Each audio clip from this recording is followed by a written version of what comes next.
The gold leaf trim of the Sabri La Casa lobby caught the late afternoon light, each gleaming surface reflecting a version of me I barely recognized, fractured, elegant, terrified. I pressed my tablet closer to my chest, the sharp corner digging into my ribs, just beneath my blazer. The pain was good, real. Something to focus on instead of the rising tide of panic threatening to drown me from the inside out. I'd been the hospitality lead here for 18 months, orchestrating arrivals for dignitaries and celebrities, making the impossible seamless. Today was supposed to be simple.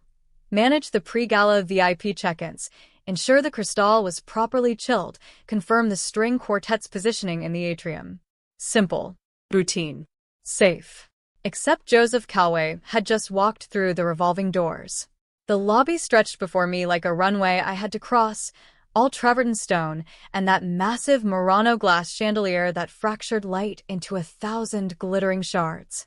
The air carried the signature scent of the hotel, bergamot and white tea, mixed with the lilies from the 10-foot arrangement near the concierge desk. My heels clicked against the floor, each step announcing my presence in a space where I'd worked so hard to belong. 37 steps to the private elevator bank.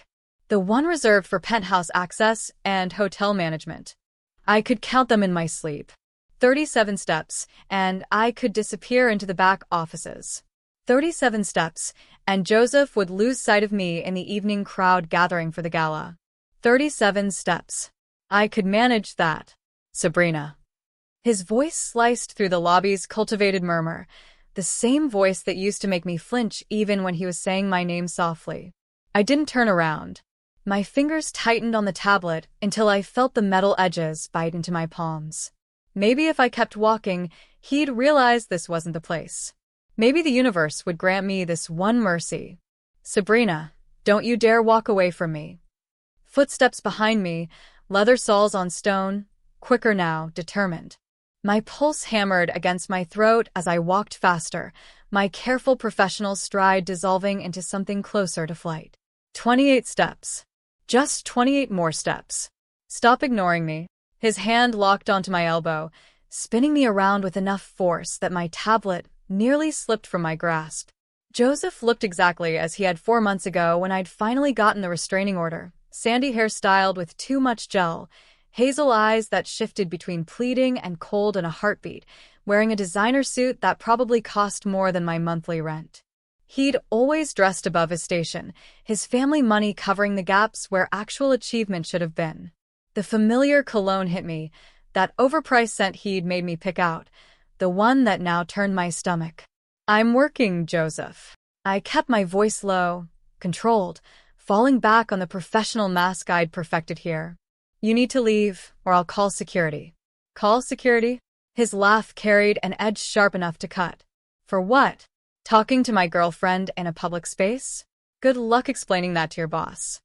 Ex-girlfriend. And you're violating the restraining order by being here. That restraining order is bullshit, and you know it. His grip shifted from my elbow to my wrist, fingers pressing just hard enough to remind me he could press harder. Never enough to bruise. Joseph was too smart for that, but enough to communicate ownership, control. 3 years together, Sabrina.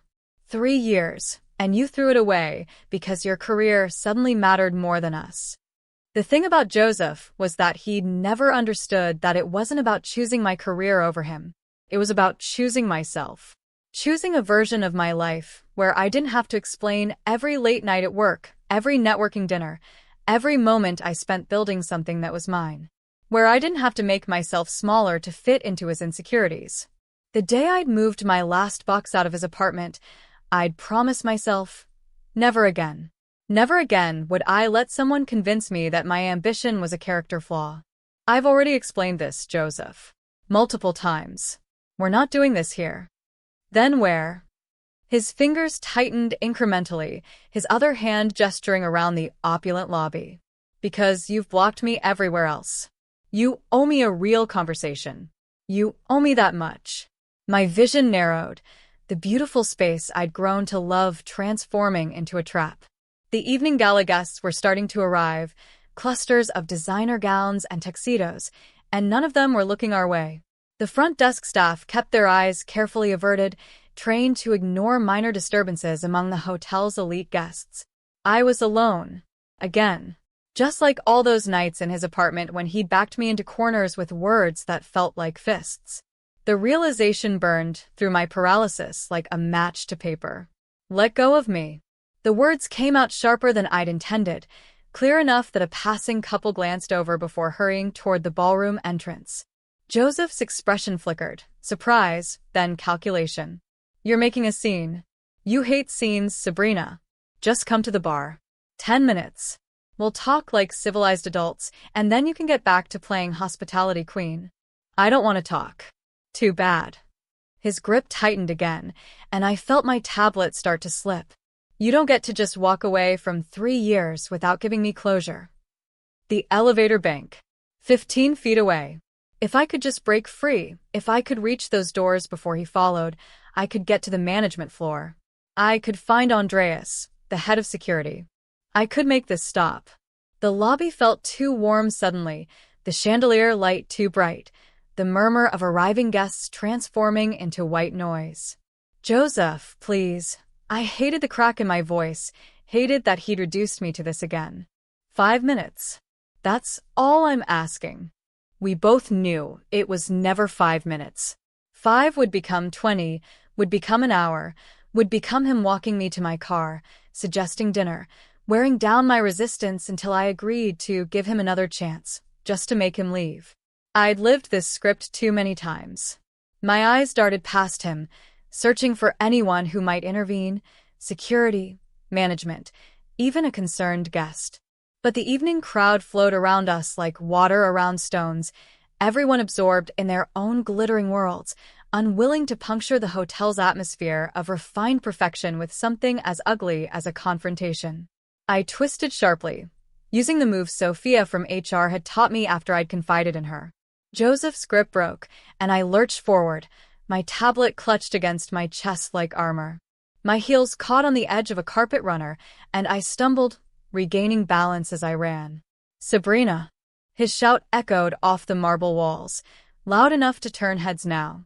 I slammed my access card against the elevator panel. Once, twice, 3 times, as if repetition would summon it faster. My reflection in the polished steel door showed a woman I barely recognized, professionally dressed but wild-eyed, her sleek ponytail coming loose, still clutching a tablet with white-knuckled hands. Behind me, Joseph's footsteps gained ground. I could hear him pushing through a cluster of gala guests, could imagine the fake apologetic smile he'd flash them. The elevator chimed, a soft, elegant sound that felt like salvation. The door slid open, revealing polished dark-wood paneling and ambient lighting, and I threw myself forward without looking. Anywhere but here. Anywhere he couldn't follow. My shoulder collided with something immovable, solid, warm, utterly unyielding. The tablet began to slip from my grasp, tilting toward the floor with its screen full of tonight's VIP arrangements and access codes. A hand, large, precise, caught it mid-fall, fingers wrapping around the device with startling speed, steadying it before it could shatter against the elevator's marble floor trim. I stumbled backward, looking up at the man I'd just crashed into with enough force to have moved anyone smaller. He was not smaller. The stranger stood well over 6 feet, broad-shouldered in a way that suggested real power rather than vanity hours at a gym. His black suit was immaculately tailored, the kind of craftsmanship I'd learned to recognize from managing high-net-worth guests, chiton, maybe Brioni, cut to move with him like a second skin. Where Joseph's expensive clothes always looked like costume, like he was playing dress-up in his father's closet, this man wore his like they'd been born with him. Dark hair swept back from a face of sharp angles and harder lines, high cheekbones, strong jaw, a mouth that looked like it rarely curved into anything resembling a smile. There was something almost severe about his features, beautiful in the way a blade is beautiful. But it was his eyes that stopped my breath. Dark, nearly black, and so intense they seemed to catalog every detail of me in a single sweep. Not looking at me, looking through me, into me, like he could read the panic written beneath my skin. They carried a weight I couldn't name, and gravity that made the air between us feel suddenly dense and charged. "I'm sorry," I gasped, reaching for my tablet. "I didn't see you. I wasn't looking." "Sabrina." Joseph's voice shattered the moment. Closer now. Too close. Without thinking, I moved deeper into the elevator, my body operating on pure instinct. The stranger stepped aside slightly, still holding my tablet with unexpected care for someone who looked like he never personally handled anything as mundane as hotel management equipment. "Please." The word came out as barely more than a whisper. My eyes darted to where Joseph was now only feet away, his face flushed, his expression oscillating between fury and that false concern he'd always used to manipulate me. "Please, I need." The stranger's gaze flicked past me to Joseph, and something dark crossed his features. There and gone so fast I might have imagined it. Then his hand moved, long fingers pressing the button for the doors to close with decisive finality. "Wait." Joseph lunged forward, his hand shooting out to catch the closing doors. But the stranger shifted, his body blocking the entrance with an immovable presence that suggested he could stand there all day without effort. The sheer physical mass of him created a wall Joseph couldn't breach.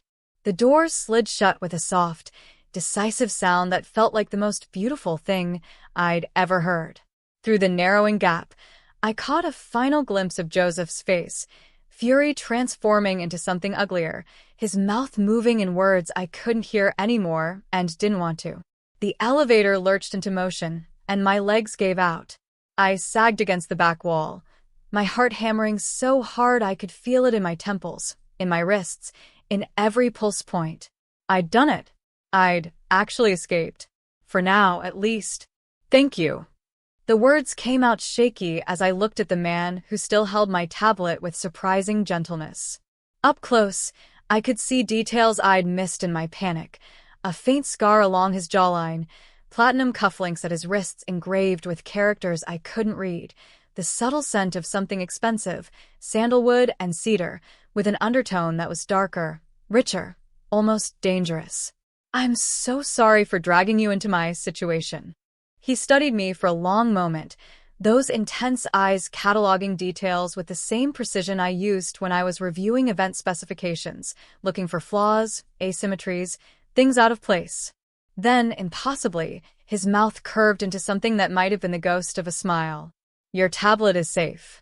His voice was low and controlled, with an accent I couldn't quite place, Korean, but refined, educated, carrying the weight of someone used to being heard. "That seems to be what matters most to you right now." I laughed, the sound emerging too high and breathless. "It's not just a tablet. It's tonight's entire VIP manifest and the access codes for the penthouse suites. If I'd lost it..."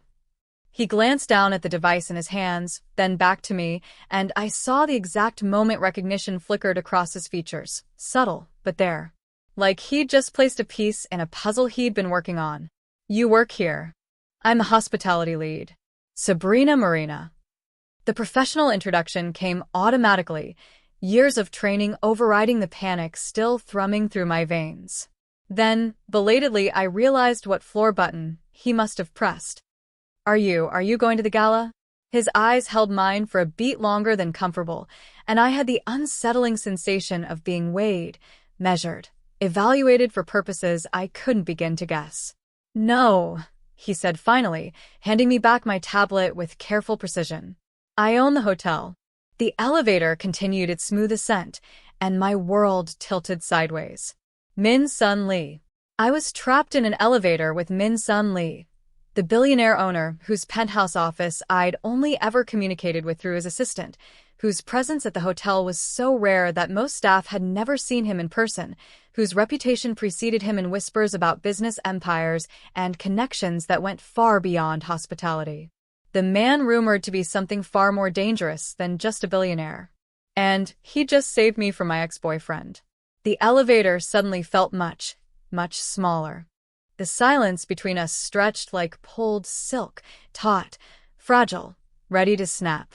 Min Sun Lee didn't move, didn't speak, just stood there with the kind of stillness that suggested he could wait forever if necessary. Outside the elevator's polished steel and darkwood cocoon, I could hear the muffled chaos of the lobby, the string quartet warming up, guests laughing, heels clicking against marble. But in here, the world had contracted to just the two of us and the soft hum of the ascending car. I should say something. Apologize again. Explain. Instead, I pressed my spine harder against the back wall, gripping my tablet like it could anchor me to something solid, something that made sense. You're shaking. His observation was clinical, detached, the way someone might note a change in the weather. I looked down at my hands. He was right. The tablet trembled in my grasp, the screen blurring slightly. I'm fine. You're not. He shifted his weight slightly, and even that small movement seemed deliberate, controlled. The man in the lobby. He's been here before? That's not. I stopped myself, taking a breath that hitched embarrassingly in my chest. That's not your concern, Mr. Lee. Min's Sunday. The correction was quiet but absolute.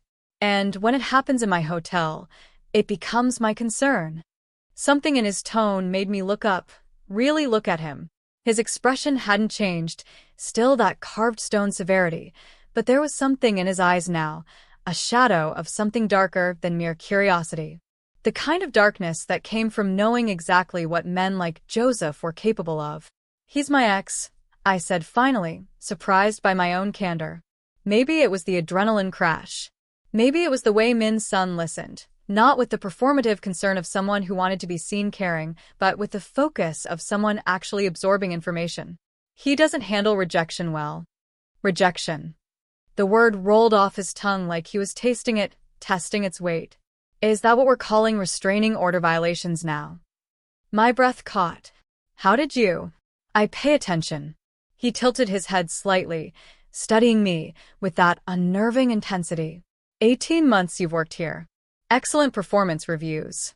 Multiple commendations from high-profile guests. Then 4 months ago, you changed your schedule, switched from evening rotations to days only, stopped attending after-hours events, requested a different parking assignment. He paused. Someone was paying attention even if you thought they weren't. The elevator suddenly felt even smaller, the air thicker.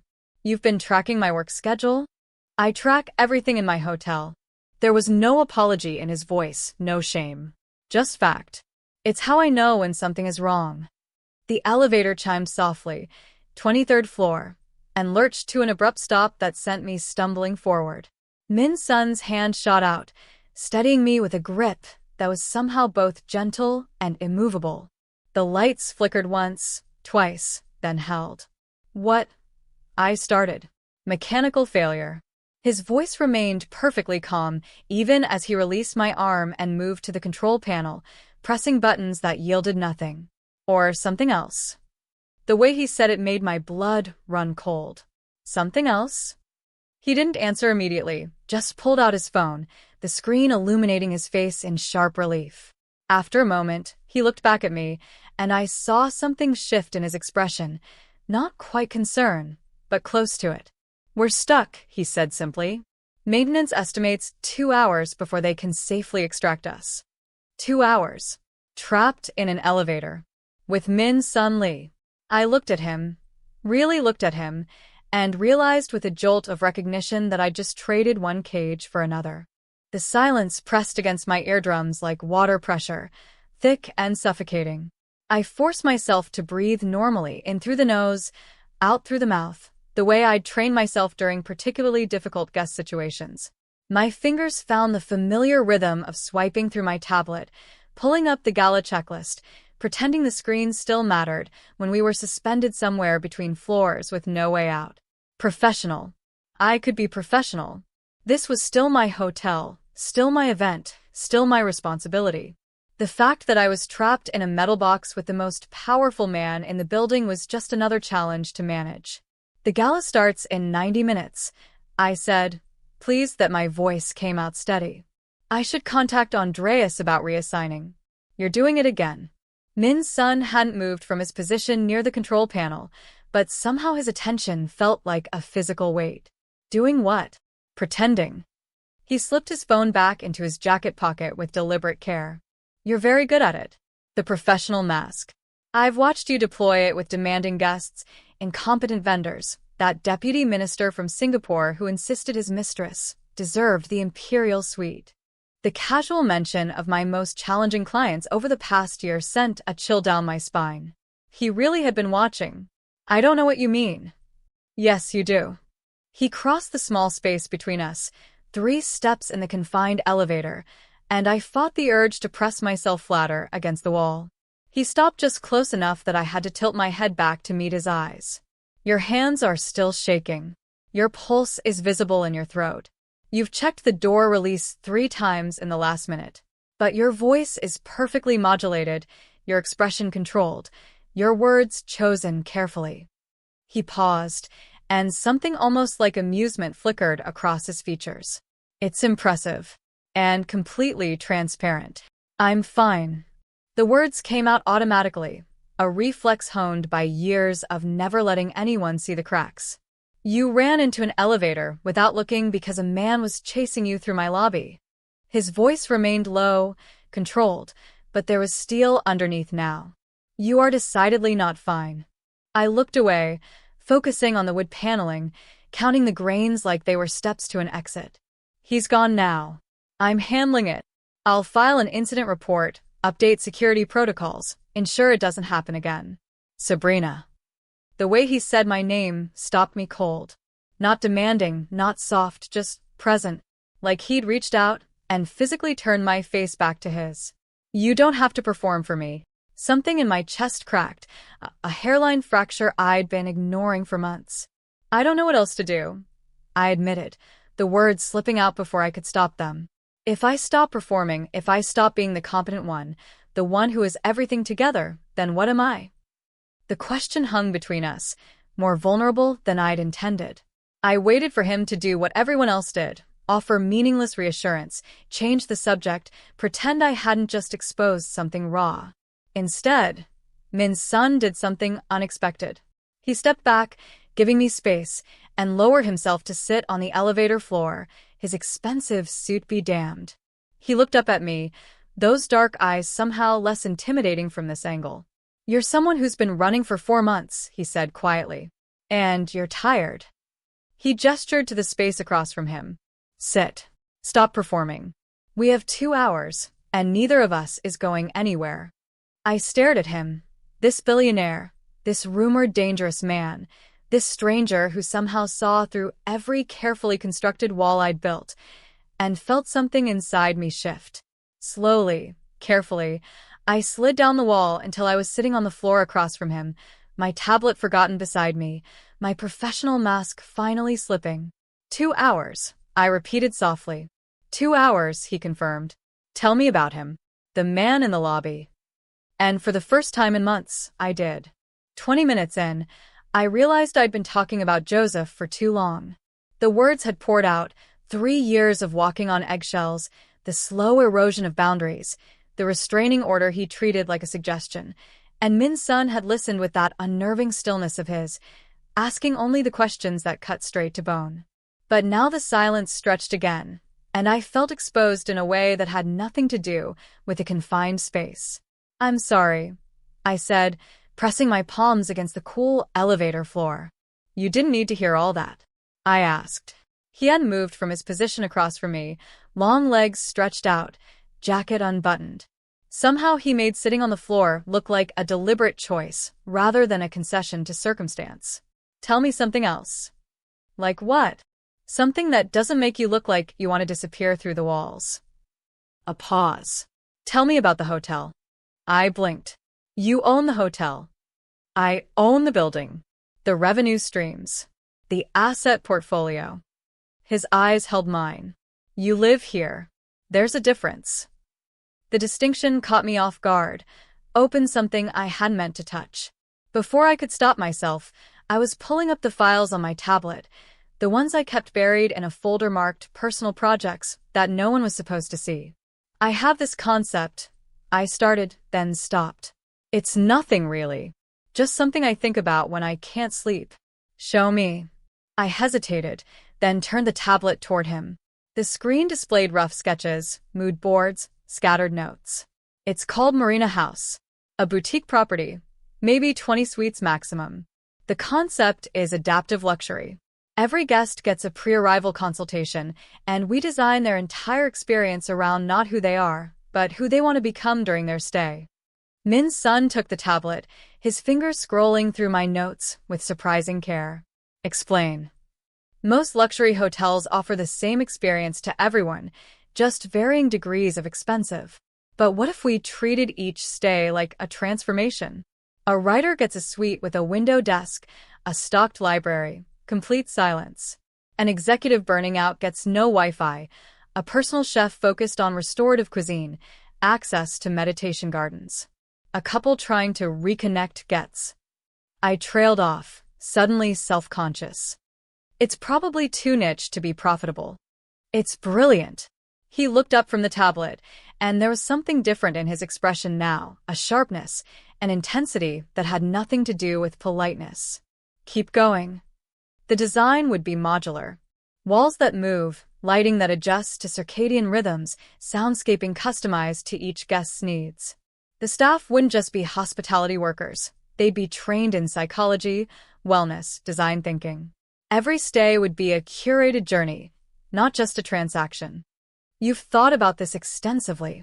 I think about it every day. The admission slipped out before I could catch it. When I'm coordinating another generic gala, or managing another guest who treats the staff like furniture, I think about what it would be like to build something that actually matters. Something that changes people. Min's son set the tablet down carefully, his gaze never leaving my face. Why haven't you done it? The question landed like a stone in still water. Capital. Experience. Connections. Take your pick. Those are excuses. I felt my spine straighten, defensive. They're practical realities. They're obstacles. He leaned forward slightly, and the elevator suddenly felt smaller again, but different this time. The woman who designed this doesn't let obstacles stop her. The woman who earned a hospitality lead position at 26 doesn't cite lack of experience. So, what's the real reason? I opened my mouth to deflect, to hide behind another professional answer, but his eyes held mine with that same unrelenting focus, and I found myself telling the truth instead. Because I'm terrified, I whispered. Because if I try and fail, I'll have nothing left to dream about. At least right now, it's still possible. Min's son was quiet for a long moment, and I couldn't read his expression. Then, slowly, deliberately, he smiled. Not the ghost of amusement from before, but something real, almost predatory in its satisfaction. I can work with that, he said. The maintenance team extracted us 90 minutes later, apologizing profusely to Min's son while studiously avoiding eye contact with me. By the time we emerged into the service corridor on the management floor, the gala was in full swing 3 floors below, string quartet soaring, champagne flowing, my absence thoroughly noted and covered by Andreas and the assistant leads. My phone had 47 missed messages. I should have run immediately to salvage what remained of my evening, to smooth over my unexplained disappearance, to rebuild the professional facade that had crumbled somewhere between floors. Instead, I stood in the corridor while Min's son dismissed the maintenance crew with a single look, his hand resting at the small of my back with a possessiveness that should have alarmed me, but somehow didn't. My office, he said quietly. 5 minutes. It wasn't a request. His penthouse office occupied the entire 42nd floor, a space I'd only seen in photographs during onboarding, floor-to-ceiling windows overlooking the city, minimalist furniture that probably cost more than my annual salary, art I couldn't begin to price. Min's son moved through it like a shadow, shrugging off his jacket and loosening his tie with efficient movements that suggested this was ritual, routine. He pulled a folder from his desk drawer, thick, expensive paper, already prepared, and set it in front of me where I stood, still uncertain whether to sit. "Read it," he said. The first page made my stomach drop. This is a marriage contract. A practical arrangement. He poured 2 glasses of whiskey from a crystal decanter, handed me one. 6 months. You'll act as my fiancé, then wife. Attend family obligations, social events, present a united front to my more traditional business associates and my grandmother, who has decided I need a respectable wife before she'll transfer certain holdings. He paused, taking a measured sip. In return, I'll provide you with capital for Marina House, complete legal protection from your ex-boyfriend, and connections to every luxury hospitality network in 3 continents. I stared at him, the whiskey glass cold in my hand. You're insane. I'm efficient. He leaned against his desk, arms crossed, watching me with that same unnerving intensity. You need protection. You need capital. You need legitimacy in an industry that doesn't take 26-year-old women seriously, no matter how brilliant their concepts. I can provide all 3. And what do you get besides a fake wife to appease your grandmother? Something flickered in his expression, amusement, maybe, or approval. Someone intelligent who won't bore me at 18-course dinners. Someone who understands discretion. Someone who won't develop inconvenient attachments. He paused. And someone who, for the first time in a decade, made me forget to check my phone for 2 hours.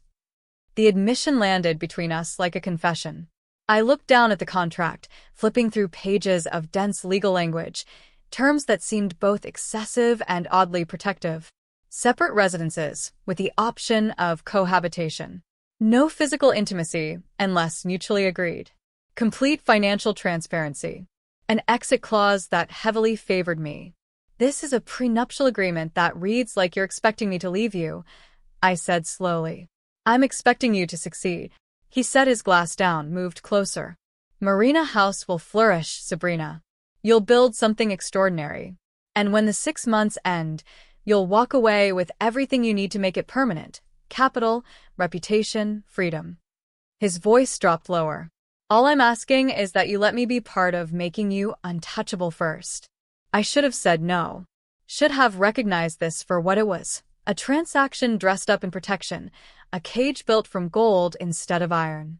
But I thought of Joseph's hand on my wrist, of years spent making myself smaller, of Marina House existing only in a folder marked personal projects, where dreams went to die safely. I thought of Min Sun sitting on an elevator floor, seeing through every wall I'd built, asking me to stop performing. 6 months, I heard myself say. 6 months, he confirmed. I picked up the pen from his desk and signed away my freedom for a chance at everything I'd ever wanted. His smile when I handed back the contract was sharp enough to cut, beautiful enough to make me forget I should be terrified. Welcome to the family, Sabrina Marina, Min Sun said, and I realized I'd just made a deal with someone far more dangerous than Joseph had ever been. The penthouse suite wasn't a suite at all, it was a statement. 3,000 square feet of marble and glass and silence, so complete it felt like another world. My entire apartment could have fit in the master bathroom, where the soaking tub overlooked the city through windows that somehow managed to be both transparent and completely private. Smart glass, Min Sun's assistant informed me during the walkthrough. It adjusts your presence, your preferences, your schedule. Everything adjusted. The lighting shifted with the time of day. The temperature calibrated itself to my body heat. The kitchen, larger than any I'd ever worked in, had already been stocked with my preferred brands, down to the specific type of oat milk I bought from the corner market near my old apartment. I hadn't told anyone my preferences. They'd simply known. Mr. Lee is thorough, the assistant said when she caught me staring at the refrigerator's contents. Her smile was polite, professional, and utterly impenetrable. Your belongings from your previous residence have been moved and unpacked. Security protocols are active as of 6 a.m. this morning. Any questions, any concerns, any needs, you have my direct line. She left before I could ask how they'd gotten into my apartment, how they'd known which books I kept on my nightstand, how they'd managed to recreate my space inside this glass palace, without asking permission. I was admiring the audacity of it when I noticed the man. He stood near the elevator bank, hands clasped loosely in front of him, wearing a black suit that did nothing to disguise the lethal competence underneath. When I met his eyes, he nodded once, acknowledgement, not greeting. Who are you? I asked. Kim. His English carried the same accent as Min Sun's, but rougher around the edges. Head of your security detail. My security detail. 3 operatives in rotation. 24-hour coverage. You won't see us unless you need us. He paused. Or unless someone needs to be seen. The emphasis on the last word sent a chill down my spine. This seems excessive for a fake engagement. Mr. Lee doesn't do anything in half measures. Kim's expression didn't change, but something in his tone suggested approval. Your ex-boyfriend made 2 attempts to access the building yesterday. One through the service entrance, one by following a delivery truck. He won't make a third. The casual certainty in his voice should have been comforting. Instead, it highlighted exactly how much power I'd just signed over to a man I'd known for less than 24 hours. I spent the rest of the day exploring my new cage, because that's what it was, no matter how beautiful the bars. The closet held clothes I hadn't ordered, designer labels in my exact size. The desk had a new laptop, already configured with software for hospitality design and business planning.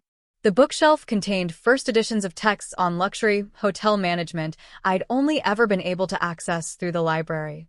Min's son had anticipated everything, prepared everything, controlled everything. I was standing at the window, watching the city lights flicker to life below, when my phone buzzed. A message from an unknown number. Dinner.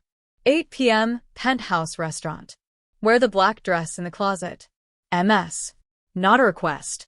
Never a request. I found the dress exactly where he said it would be. Versace, probably custom, cut to fit me like he'd taken my measurements personally. When I slipped it on, it transformed me into someone I barely recognized. Someone who belonged in penthouses and private elevators and marriages built on contracts instead of love. I arrived at the restaurant at precisely 8. Min's son was already there, sitting at a table by the window, reviewing something on his phone. He looked up when I entered, and his expression shifted in a way I was learning to read, approval mixed with something darker, more possessive. The dress fits, he observed. Everything fits. I sat across from him, crossing my legs. How long have you been planning this? His smile was sharp. Longer than you think. A server appeared with wine I hadn't ordered, appetizers I hadn't chosen. Everything was perfect. Everything was controlled. I picked up my glass, met Min's son's eyes across the table, and wondered if I'd signed a contract or sentenced myself to the most elegant prison ever built. To 6 months, I said. To 6 months, he echoed. And to making you untouchable. I drank and tried to ignore how much I wanted to believe him. The Saturday market at Riverside Park had been my ritual for 3 years. Fresh flowers from the Korean vendor who always threw in extra peonies, honey from the beekeeper who knew I preferred wildflower to clover, 60 minutes of pretending I was just another person, living an ordinary life. I'd stopped going after Joseph started showing up, turning my sanctuary into another hunting ground. But things were different now. Kim had tried to discourage the trip. Public spaces are harder to secure, Miss Marina. Perhaps the hotel's private garden. I'm going to the market, I'd said firmly, surprised by the steel in my own voice. You're welcome to follow. So they did. 2 shadows in civilian clothes, far enough back to give me the illusion of freedom, close enough that I felt their presence like a physical weight. I tried to ignore them as I moved through the stalls, selecting heirloom tomatoes and testing the ripeness of peaches, slowly remembering what it felt like to make choices that were entirely my own. I was examining a bunch of dahlias when I felt him before I saw him. That familiar presence, the way the air seemed to curdle around Joseph Calway. He materialized beside the flower stall, his smile too wide, his cologne too strong, his entire being radiating the same entitled confidence that used to make me shrink. Sabrina. He said my name like he owned it. I've been trying to reach you. My hands tightened on the dahlias, thorns biting into my palms. 3 weeks ago, I would have been shaking. 3 weeks ago, I would have been calculating escape routes and measuring his mood. 3 weeks ago, I would have been alone. You need to leave, Joseph. We need to talk. You've been avoiding me. Miss Marina. Kim appeared at my elbow so smoothly, it was like he'd materialized from air. His hand rested lightly on my shoulder, a gesture that looked protective but felt like a warning to anyone watching. Is there a problem? Joseph's eyes flicked to Kim, then past him to where another member of the security team had positioned himself at the edge of the stall. His smile faltered. I'm just talking to my girlfriend. Ex-girlfriend. I corrected, and my voice didn't shake. Who has a restraining order against you? That's a misunderstanding, Mr. Calloway. Kim's voice remained perfectly pleasant, but something in his tone made Joseph take a step back. You're in violation of a court order. You're also making Miss Marina uncomfortable. I'm going to give you one opportunity to leave on your own. Who the hell are you? Joseph's bravado was cracking now, his voice rising enough to draw attention from nearby shoppers. You can't just... The third security operative appeared on Joseph's other side, and suddenly my ex-boyfriend was surrounded. Not threatened, not touched, just surrounded by men who looked like they could break him in half without disturbing their perfectly tailored suits. One opportunity, Kim repeated. I suggest you take it. I watched Joseph's face cycle through emotions, anger, confusion, fear. This wasn't the script he knew. I wasn't trembling. I wasn't apologizing. I wasn't alone. This isn't over, Sabrina, he said, but his voice had lost its edge. You can't hide behind bodyguards forever. I'm not hiding. The words came out stronger than I expected. I'm done running. There's a difference. Kim shifted slightly, and Joseph finally seemed to understand the situation. He backed away, hands raised in mock surrender, but his eyes held promises of future confrontations, future attempts to reclaim what he thought he owned. He disappeared into the crowd, and I exhaled a breath I hadn't realized I'd been holding. Are you all right, Miss Marina? Kim asked quietly. I looked down at the dahlias still clutched in my hands, at the small drops of blood where the thorns had pierced my palms. 3 weeks ago, I would have dropped them, would have run, would have let Joseph take everything, even my Saturday mornings. I'm fine, I said and meant it. I'll take these flowers. Kim nodded, stepping back into his shadow position. As I paid the vendor, who'd watched the entire exchange with wide eyes, my phone buzzed. A text from Min Sun. Kim reports you handled yourself well. Dinner tonight. I want details. MS. I smiled despite myself, tucking the phone away. The power dynamic hadn't just shifted. It had been obliterated, rebuilt, transformed into something I was only beginning to understand. For the first time in 3 years, I walked through Riverside Park without looking over my shoulder. Seoul in autumn was a study in contradictions. Ancient palaces shadowed by glass towers, street food vendors beside Michelin-starred restaurants, tradition and ambition existing in careful balance. Min Sun's family home occupied a hillside in Songbuk-dong. All clean lines and traditional Hanok architecture merged into something that shouldn't have worked, but somehow did. Much like the man himself. My grandmother is formidable, Min Sun had warned me on the plane, the first time I'd seen him choose his words carefully. She built half the family fortune from nothing after the war. She doesn't suffer fools, and she can smell lies at 50 paces. So, I should be terrified. You should be yourself. He'd looked at me with that intensity one was learning to crave. That's formidable enough. But now, standing in the courtyard while Min Sun greeted his family in rapid Korean, I felt the weight of the performance ahead. His mother, elegant and assessing. His father, quiet but watchful. His younger sister, suspicious in the way only siblings could be. And his grandmother, tiny, white-haired, with eyes that saw through every carefully constructed facade I'd ever built. The dinner was a battlefield disguised as hospitality. 7 courses, each one an opportunity for subtle interrogation. His mother asked about my family with the precision of someone conducting due diligence. His sister asked about our love story with barely concealed skepticism. His father said little but missed nothing. And his grandmother watched Min Sun. Not me, him. The way he leaned slightly toward me when I spoke.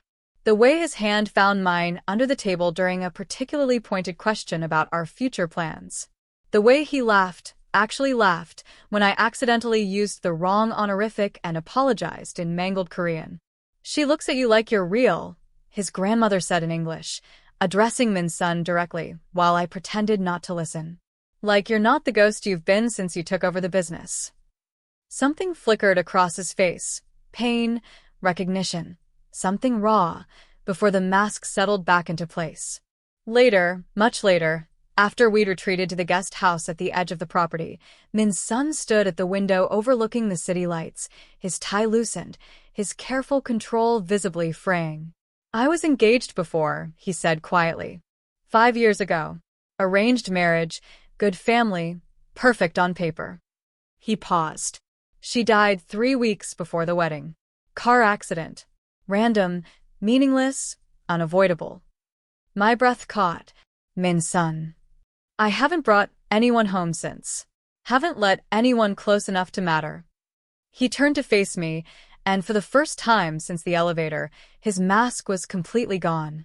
"My grandmother thinks you're breaking through. She's not wrong." I should have reminded him this was fake, temporary, a 6-month transaction. Instead, I crossed the room and took his hand, feeling the calluses I'd never noticed before, the tension thrumming through his carefully controlled exterior. "I'm sorry," I said, "for your loss, for the weight you've been carrying." "Don't." His voice was rough.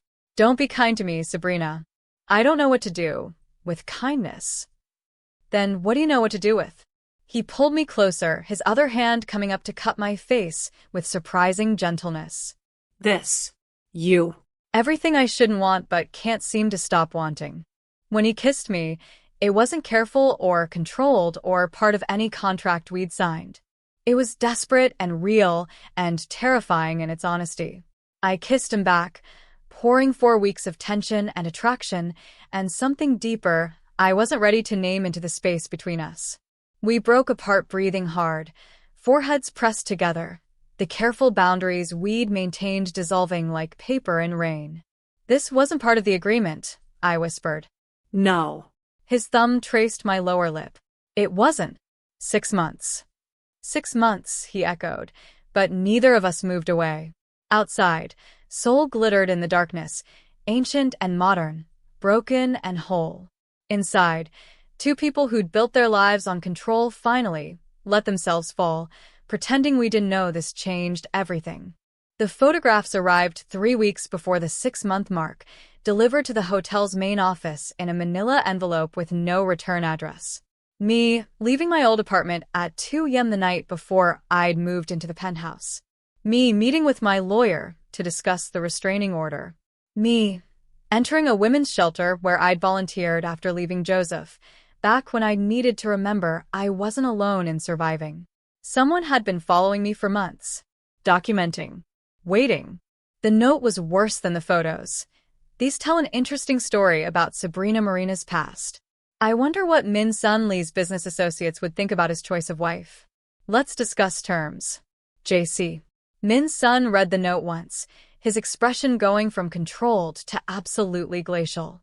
When he looked up, I saw the man his competitors feared, the one whispered about in rumors I'd never quite believed. "He thinks this is leverage," Min Sun said quietly, and his voice carried the kind of calm that preceded violence. "It's my past," I said, forcing myself to meet his eyes. "The shelter work, the late nights at the lawyer's office. I'm not ashamed of any of it, but if it damages your reputation, Sabrina." He cut me off, his hand finding mine across his desk. "This damages nothing. But it ends now." The auction was black tie. 200 of the city's elite gathered to bid on art and influence in equal measure.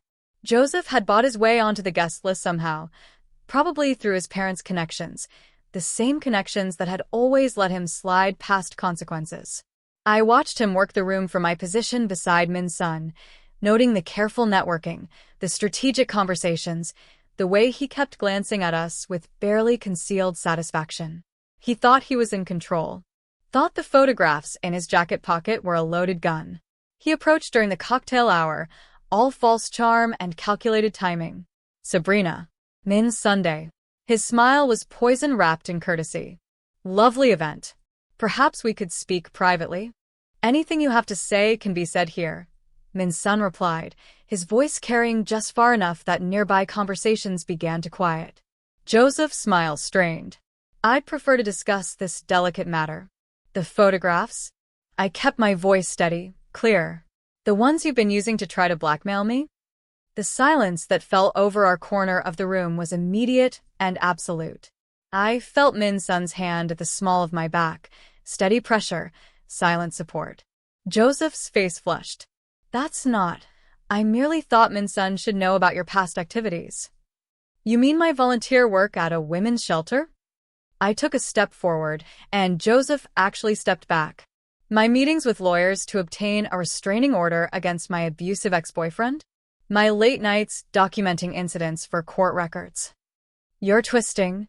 No. Min Sun's voice cut through Joseph's protest like a blade. You attempted to weaponize a woman's survival. That was your first mistake. He pulled out his phone, tapped once. Your second was thinking I wouldn't prepare for this. The screens around the ballroom, meant for displaying auction items, flickered to life. Security footage of Joseph following me through the city. Text messages from Joseph to mutual acquaintances, spreading rumors about my instability. Email records of him attempting to contact my employer, my clients, anyone who might give him leverage. And finally, documentation of 3 other women who'd obtained restraining orders against him over the past 7 years. 3 other women whose stories echoed mine with horrifying precision. The room had gone completely silent. Every eye was on Joseph, and I watched his face cycle through denial, rage, and finally fear as he understood what was happening. You see, Mr. Calloway, Min Sun continued, his voice carrying effortlessly, when you target someone I protect, I make it my business to know everything about you. Every pattern, every victim, every lie. He paused. The district attorney is very interested in establishing patterns of behavior for stalking cases. I believe you'll be hearing from them Monday morning. Joseph's eyes found mine, desperate now. Sabrina, please, you can't. We had something. We had nothing. My voice didn't shake. You had control, and you mistook it for love. But I'm not afraid of you anymore. I'm not small enough to fit into your cage anymore. I felt Min Sun's hand tighten on my back, felt the weight of 200 witnesses, felt the power I'd signed a contract to borrow become something I'd earned myself. You're done, Joseph. Forever. Security escorted him out as the whispers began, and I knew by morning every social circle, every business network, every corner of Joseph's carefully cultivated world would know exactly what he was. Min Sun turned me to face him, his eyes searching mine. Are you all right? I thought about the woman who'd run into an elevator 4 months ago, terrified and alone. Then I looked at the woman I'd become, standing in a ballroom full of witnesses, having just destroyed the man who'd haunted her, backed by someone who'd given her the tools to save herself. I'm perfect, I said, and kissed him in front of everyone. The Marina House opening was scheduled for exactly 6 months, and 1 day after I'd signed Min Sun's contract. The irony wasn't lost on either of us. The property occupied a converted historic building in the Arts District, 20 suites arranged around a central courtyard garden where light moved like water through carefully placed glass panels. Every room told a different story. The writer's suite with its window desk and floor-to-ceiling library, the executive retreat with its meditation space and technology blackout protocols, the reconnection suite designed for couples seeking to remember why they'd fallen in love in the first place. I stood in the lobby, my lobby, watching the final preparations, and felt something settle in my chest that I'd been chasing for years. This was mine. Not borrowed, not given, not contingent on anyone else's approval. Mine. You're nervous. Min Sun appeared at my elbow, impossibly elegant in a dark suit, carrying 2 champagne flutes even though the opening wasn't for another 3 hours. Terrified, I admitted, accepting the glass. What if no one comes? What if the concept is too niche? What if it's exactly what you promised it would be? He touched his glass to mine. Transformative. Necessary. Brilliant. You're biased. I'm factual. His eyes held that intensity I'd come to crave, the one that saw through every defense I'd ever built. Though I am also your husband, so perhaps some bias is acceptable. The words still felt new, even 3 months after the second ceremony. The real one. The one with his grandmother crying and my mother finally understanding why I'd kept the first wedding quiet. The contract had expired on schedule, and we'd torn it up together, replacing it with something messier, realer, infinitely more terrifying. Vows without exit clauses. Promises without lawyers. Love without carefully managed boundaries. The press is arriving, Kim announced from the entrance, and I felt the familiar flutter of panic before Min Sun's hand found mine. "You've got this," he said quietly. "You've always had this." The opening was perfect because it was imperfect, a technology glitch in the writer's suite that I solved in real time, a guest who cried when she saw the healing room designed for cancer survivors, a food critic who stayed 3 hours past schedule because she couldn't bear to leave the meditation garden. The press asked about the design philosophy, the funding sources, the unusual partnership between a hospitality newcomer and one of Asia's most prominent business figures. Marina House exists because someone saw potential where I only saw obstacles, I told them, finding Min Sun in the crowd. And because he gave me the tools to build it myself. This isn't his project. It's mine. But it wouldn't exist without him believing I could do it. Later, much later, after the last guest had departed and the staff had finally gone home, Min Sun and I sat in the courtyard garden. The city sounds distant beyond the walls. "Your 6 months are up," I said, echoing words from a lifetime ago. "They are." He pulled me closer, and I went willingly. "Thoughts on contract renewal?" "I'm thinking something more permanent." I turned to face him, taking in the sharp lines of his face, the intensity that had terrified and captivated me from the first moment. No exit clauses.